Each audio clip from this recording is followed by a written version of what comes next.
Of course I was unsure if this was going to work. Eating just meat, that's got to clog up your arteries, surely. I didn't want him to try it. It seems like madness. I don't know whether I'm doing the right thing. I'm 60 years old. Should I be trying this?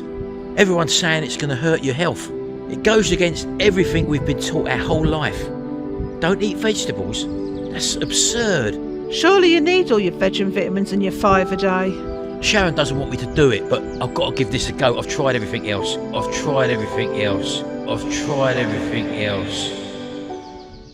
Right, folks, as you can probably see, I had a lot of doubts about the carnivore diet when I first started it, but I was sort of forced into a situation. I had a health problem back in December, and it was quite a serious infection I'd had due to high glucose in my urine. That gave me an infection. My infection markers should be around 0, and my infection markers were up to about 247, something like that. So it's very, very bad infection. I couldn't go to the toilet properly, urinate, and my PSA reading, which is the prostrate reading, was up to 15.4, sorry. And that's a very, very high prostrate reading. Anyway, lucky enough, that was in December, and I was on the antibiotics. I'll give you the results of me blood details, because the only thing I can go by, although I feel better and I look better, I've lost a lot of weight, the actual proof in the pudding is the blood results. Now, I had some blood results taken in October last year as part of a diabetic review, because I'm type 2 diabetic. Them results were my HbA1c back then was 72. I don't know what it is in the American market, so you'd have to get that converted. We do it a different way. When I come out of hospital in December, I made a decision to go on the keto diet, quite strict. Not very, very strict, quite strict. A little bit of history as to what got me to the state I was. About 2 or 3 years ago, I went on the keto diet, and because my blood sugars were very, very high, and I got that right the way down by doing the ketogenic diet. And I lost probably just under 3 stone in weight, I think I lost. So I've done pretty well on it. But then what happened just after lockdown, our Butler's Empire channel took off. Now, we were predominantly a vlogging channel, but it meant that we started using air fryers, and then our channel took off, which meant that we were doing a lot of cooking and a lot of eating as well of the food that we was cooking. And as a result of that, I found it very hard for the next couple of years, definitely last year, to bring the sugar levels back down in my blood. Now, that wasn't because we was eating a lot of sweet stuff. We was eating a lot of carbohydrates, and refined carbohydrates at that. I never really ate a lot of sweet stuff whatsoever, and no fizzy drinks with full sugar in and stuff like that. So it wasn't as if I was giving my body loads and loads of sugar. It was the actual refined carbs. And whenever we bought a processed meal, for example, processed meal would always be in the low sugar. You know, the little traffic light system they got, that was always in the low category, in the green bar, so to speak. So the problem was eating refined carbs, flour, pasta, rice, potatoes, all that sort of stuff. And that's what kept my blood sugar levels in the upper range, or well, definitely in the well diabetic. It was, as I say, it was 72. The HbA1c test. I had a urine sample in early December, and that came back that I had protein in my urine. And it was just so happens that a couple of weeks after that, that's when I started to get, in fact, it was Christmas Day, I think it was. I didn't eat my Christmas dinner, and Boxing Day I was in the hospital with a high temperature. I couldn't urinate, and things weren't looking too good. So I done another urine sample while I was in the hospital, and they said there was also, as well as protein in my water, there was glucose in my water, and there was also blood. Although you couldn't see the blood, obviously the blood was there. It wasn't red in colour, it was normal colour urine, but there was obviously traces of blood in there. Anyway, cut a long story short, I went on a couple of weeks antibiotics, very strong antibiotics, and slowly things got back to normal. They scheduled me for another blood test because my PSA reading, the prostrate reading, was up to 15.4, which is very, very high. Not normally good news when you got that. But the doctor said, don't be alarmed, it could be the infection you got. So anyway, 2 weeks after that, I went back to the doctors. They done me the PSA test again, and he couldn't believe it. He said, that's right down into the normal range now. Normal range is between 0 and 4. He said, you're back okay now. We won't have to do another one for another year. That's fine. And everything went back to normal, so that was good. I decided in early January then that I was going to do the keto diet again. I did toy with the carnivore, and I've seen a lot of good things about the carnivore diet, and lots of people on YouTube who have actually done it successfully and got everything under control. But I had my doubts. My doubts were that a lifelong teaching of you got to eat your veg, meat and 2 veg, you've got to have your vegetables, you need 5 a day, that's what come out, and there's no way that eating just meat will be any good for you. But the thing that puzzled me, I'd done the keto, and in the first month of January, I lost a stone in weight. So I was quite happy with that. But one problem I'd always suffered with, and I didn't attribute it to vegetables, but I thought to myself, I eat a lot of veg, and I do eat a lot of veg, and the trouble was that every night after eating, I would get very, very bloated, and to the point of being uncomfortable. It's the sort of thing where you don't attribute it to the veg because it's healthy eating, or you think it's healthy eating. And one other thing I must add as well, up until 2 or 3 years ago, I was diagnosed with, I kept getting an ache in the under the right side of the rib cage, and I had an ultrasound scan, and that was the gallbladder, obviously, and they found 2 very small gallstones in there. So that normally sort of comes and goes. Every few months, maybe you'll get an ache. It won't be a pain, it'll be an ache, and that ache just used to go after a few months, sort of thing. But I attributed that with the bloating as all part of it, sort of thing, like being so packed inside, and obviously I had a lot of visceral fat inside as well. Anyway, as I said, over the past 6 or so months to me falling ill in December, I'd had the ache, but it had been there constantly for all that period, and it not gone away. So in January, when I lost the stone in weight, I was still having the ache as well as the bloating as well. And I toyed with a carnivore idea in January, but then fear put me off it, because I thought, surely, no, you're going to clog your arteries up. And being 60 years old, I thought that's the last thing I want to be doing, tempting fate at that sort of age with something which I was unsure of. Although I'd seen loads and loads of good reports, loads of doctors on YouTube, loads of people who have been on the carnivore diet. But anyway, so that's why I just stuck with the keto type diet. At the end of January, I thought to myself, I've got this bloated feeling still, and the ache is still there. So I thought to myself, I'm going to bite the bullet. I've done more research in that period of time. I've been watching other people who are successfully doing this. And one of the things that made my mind up was that although people who believe the mainstream way of thinking about diet were saying, all that food that you're eating, bacon, butter and all that stuff, that's going to clog up your arteries. And then I asked myself the question that all these people who have been doing it have lost a hell of a lot of weight, and they've got their health back, and it saved their lives in many cases.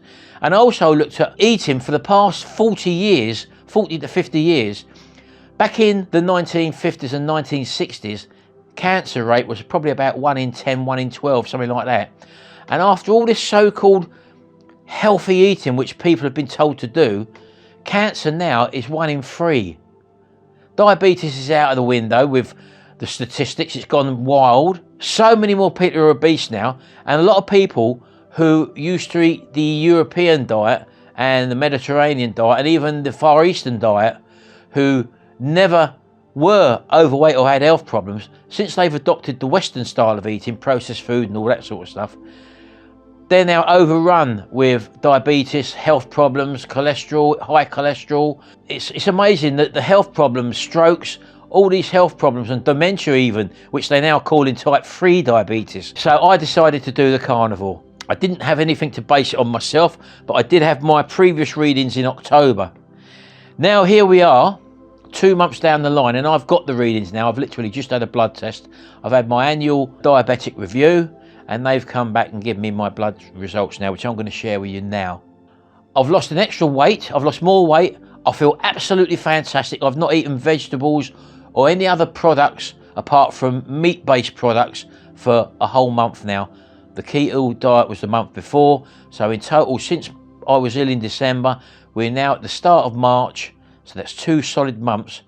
Now, one thing they do say is when you have your HbA1c test, it registers the previous 3 months of your blood, or what your body's been doing. Well, technically speaking, I've only been doing this for 2 months, so there's still an extra month to go. So ideally, I would have had my HbA1c test in a month's time, but it came up now. I've had to have it done. So the results here could get even better in a month's time. So let's have a see what being a carnivore or eating just meat has done for my blood. Well, my HbA1c test was back in October. It was 72, which is quite high. Now, a few days ago, it's down to 44. Now, here in the UK, 44 is what they call pre-diabetic. A normal range, or anything below 42, is you're not diabetic. So I'm only just over that, and don't forget, I've got another month to go yet, really. My total cholesterol back in October. Now, a little bit about my previous cholesterol. Since the age of 20, my cholesterol has been between 6.2 and 6.4. Always from the age of 20. Every blood test I've had between that time has always been in that region. My cholesterol was 6.4 back in October. Now, after eating meat for a whole month, my cholesterol is down to 5.2. Now, I couldn't believe that because I expected that to go up. Only, I know everyone says that it does go down and it stabilises, but my blood total cholesterol has never been below 6.2. Never in my whole adult life. And I'm 60 now, and after doing this for a month, carnivore, it's down to 5.2, which is absolutely fantastic. My HDL was 0.9. That was back in October. That's now 1. Apparently above 1 and above is normal. So my HDL is in the normal range. My LDL cholesterol was 5.6 back in October. That is now down to 4.1. Anything in the UK below 4 is considered normal. So give it another month. I expect that to be well within the normal range, but it's only 1 point off of the normal range. My triglycerides, they was 4.8. They are now down to 2.8. Now, anything below 2.3 is considered normal. So they've dropped again dramatically, and I'm on the way to being within the normal range, which is fantastic. My blood pressure back in October was 136/83. Now, when I was ill in hospital, it went up to 155/115, but I wasn't well then. My blood pressure now is, and the doctor took this, not me, the doctor took this, was 122/72. And she said that was very good. My weight loss is now 26 pounds in that 2 months period. And that is, for anyone who don't know that what that is in stone, that is just under 2 pounds off of 2 stone. So I'm well pleased with that, and I'm still losing weight. Other benefits I've realised is my sleep is much better. I was always a restless sleeper. I get solid sleep at night now, and I never used to do that. I'm waking up at 2, 3, 4 o'clock, 5 o'clock, and when I wake up in the morning, I'm tired. I'm not like that anymore. I get up, I've got full energy. The bloating, since I've been off the veg, went within days. I have got no bloating, and I've not had any bloating since I started the carnivore. That was the main reason as well, coming off of the keto, which you can eat your green veg, and me not understanding why I was still getting bloating eating healthily. Now I'm getting no bloating whatsoever. The ache under my rib cage has gone. My gallbladder has settled down. I'm eating such a lot of protein, not so much protein, but a lot more fat. When I started the carnivore, I was constipated. Now I was thinking, do I need fibre in the diet? And then I watched a few more videos, and people said, if you're getting constipated, you're not eating enough fat. So I upped my fat. I put more butter, for example, and was eating more of the fattier meats. And then I was going regular again. And as it should be, solid. Energy, so much more energy. Full of energy. I feel absolutely great. Now these are just a few of the things. I've had rough skin on my elbows for years and years. And that is totally gone. It's all cleared up. On the side of my feet, I had verrucas, and they'd been there literally for years, and they are now gone in this period of time I've been doing this. I had a couple of warts would randomly come up on my hand, the side of my fingers. They disappeared on their own. I did try all the treatments on them, just like the ones on my feet, and the treatments that you get across the counter never worked. So I thought, well, I'm gonna have to stick with them. And then suddenly they've gone. They've all disappeared. So that's my journey, folks. I'm staying on the carnivore. Sharon's also gone on the carnivore. She's been doing it for a month, but don't take none of my word for it. I'm just giving you my side of what I found doing this. Now, your situation may be different. So do your own research, people. I'll leave some links below where you can see people and get a better idea. And I've had so many people in the comment section rip me apart saying, look how unhealthy he's eating. He's going to have clogged up arteries. You're going to have a heart attack soon, all that sort of stuff. I feel strong. I feel better than I've done in years. I'm continuing eating this way. I'm happy. I've lost nearly 2 stone in weight, or as I said to you, what was the weight in pounds? 26 pounds. And I haven't got food cravings. I eat when I'm hungry. Sometimes I eat 2 meals a day. Sometimes I eat 1 meal a day. It depends. If I'm hungry, I eat. If I'm not hungry, I don't eat. I don't have veg anymore, and I've got none of that bloating. So do your research, people. That's the reasons why I'm continuing the carnivore way of life. Yes, it is sustainable. I'm totally happy eating what I'm having because I haven't got the food cravings anymore for all that other stuff. Sure, I may have a bit of fish now and again, fish down a fish and chip shop with a batter on. That's not a problem. I may have some black pudding with me fry up, with me cooked breakfast. That's not a problem. I've stayed off of the rapeseed oils. All them oils are gone. And all your vegetable oils. Do your research, people, please, on that one. Don't take my word for it. There's enough research out there, and I don't mean the first page of Google, because if you go to the first page of Google, Google says that the rapeseed oil and vegetable oils are good for you. Dig a bit deeper. There's loads of people on YouTube, doctors who actually tell you otherwise. And I haven't felt better since I've stopped eating all of them. My blood readings prove it. Eating unhealthy oils causes your triglycerides and the LDL to go up. I've been eating what's termed as bad stuff. I've been eating butter, I've been eating olive oil, I've been eating coconut oil, I've been eating fatty meats, lard, tallow, beef dripping, all that sort of stuff is what I've been eating in the way of fats. And I haven't touched vegetable oils or corn oils, rapeseed oils, none of that stuff, because that will send your triglycerides up. That's not me speaking, that's the research I've done. I'm going to leave it here, folks. I'll do another update in a few months' time, see where we are then. But until then, I hope you've enjoyed this video. Do check out the research below. I've done my research and I can't believe the results in such a short time. Thanks very much, folks. See you in the next video. And until then, bye for now.